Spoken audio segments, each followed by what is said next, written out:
dans le prochain épisode de Demain nous appartient.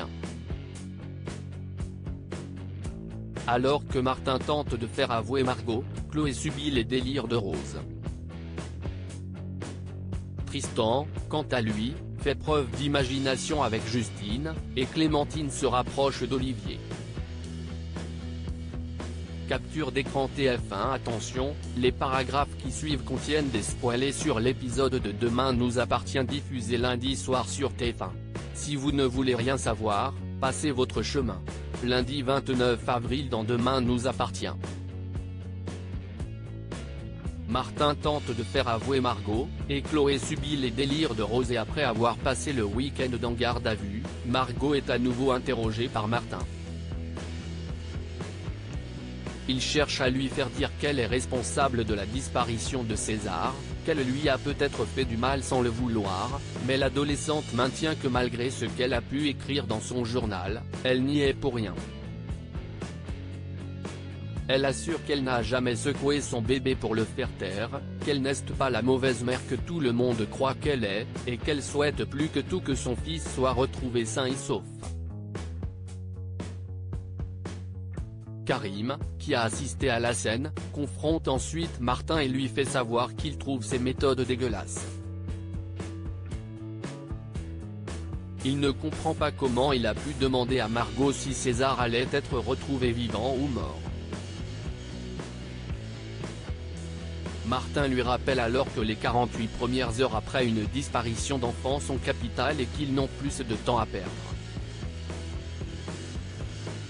Karim accepte alors de parler à son tour à Margot afin de tenter une approche plus douce. Mais rien n'y fait. Margot le supplie de croire qu'elle n'a rien fait à César. Après tout, Karim la connaît, il devrait savoir qu'elle en est incapable.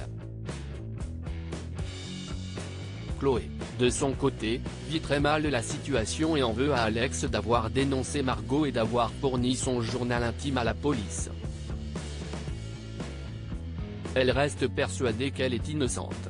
Mais une visite de Rose, qui continue de délirer et de certifier que César lui est apparu en rêve, noyé dans l'étang, ne fait rien pour calmer son état de colère.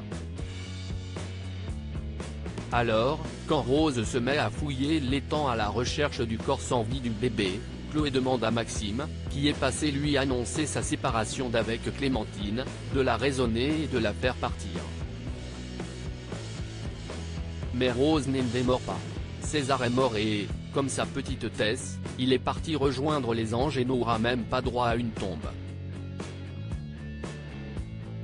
Un peu plus tard, au commissariat, la garde à vue de Margot est finalement levée, faute de preuves contre elle, et l'adolescente refuse de parler à Chloé et Alex, venus la chercher. Elle explique à Karim qu'elle vient de passer 3 jours ici à cause d'eux et ça ne va sans leur adresser le moindre mot. En parallèle, Jean-Charles et Natalia Verrier font part de leur théorie à loup. Ils pensent que Margot a fait disparaître son bébé parce qu'elle avait appris qu'il voulait demander la garde du petit. Et ils sont persuadés que Karim, son parrain, est complice de son plan et ralentit volontairement l'enquête. Lou essaye de leur expliquer que si est très peu probable mais ils campent sur leur position. Pour eux, Margot n'est pas si fragile qu'elle en a l'air. Elle l'a déjà prouvé avec Sacha. Mais une chose est certaine, alors que tout le monde suppose le pire au sujet de César, le bébé est bel et bien en vie. Le soir venu, on découvre en effet qu'une personne, dont on ne devine qu'une partie de la silhouette, est en possession du petit qui ne cesse de pleurer. Tristan fait preuve d'imagination pour conquérir Justine et Tristan, quant à lui, frappe à la porte de la chambre de Justine et lui apporte un petit déjeuner préparé tout spécialement pour elle. La jeune femme est touchée par son attention mais change totalement d'expression lorsqu'elle reçoit un SMS d'un client qui demande à la voir à 14 h. Se rappelant sûrement que rien n'est possible entre Tristan et elle, elle prétend ne rien manger le matin et le rejette à nouveau. Mais Tristan est bien décidé à ne pas lâcher l'affaire et à faire preuve d'imagination pour conquérir Justine. Il se rend donc à sa boutique en cours de journée et se lance dans une déclaration à la Love Actually, pancarte à l'appui. Des pancartes sur lesquelles il a écrit Justine, pourquoi es-tu si compliquée? Ça tombe bien, j'adore les filles compliquées. Un élan de séduction qui semble faire son effet sur Justine qui finit par accepter de dîner avec lui. Et pour le plus grand bonheur de ce dernier, ils échangent enfin leur premier baiser le soir même. Contre toute attente, Clémentine se rapproche d'Olivier. Maxime confie à Bart qu'il souhaite arranger les choses avec Clémentine et qu'il doit lui prouver qu'Amanda ne représente rien pour lui.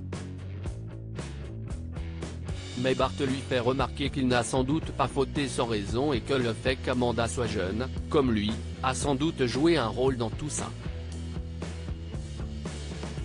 Mais Maxime est convaincu que sa différence d'âge avec Clémentine n'est pas un souci, quoi qu'en disent les gens. Clémentine, quant à elle, reçoit la visite d'Olivier qui lui annonce avoir appris la nouvelle de sa rupture et être là pour elle si elle a besoin de parler.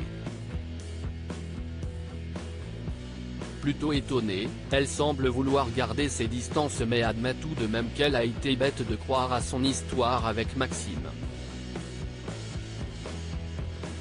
Aujourd'hui elle n'a plus d'amis et se sent seule. Olivier lui propose alors d'aller dîner ce soir pour lui changer les idées et Clémentine accepte. Au cours du dîner, Olivier évoque un possible retour de Garance à 7 et pense que leur fille acceptera de reparler à sa mère si elle sait que tout est fini entre elle et Maxime. Clémentine paraît perplexe mais avoue que Garance lui manque énormément. Olivier lui promet alors qu'il va tout faire pour les réconcilier, ce qui semble beaucoup la toucher.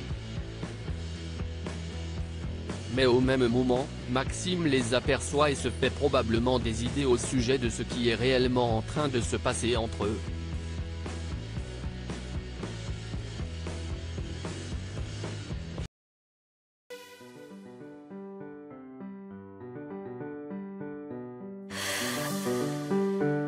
날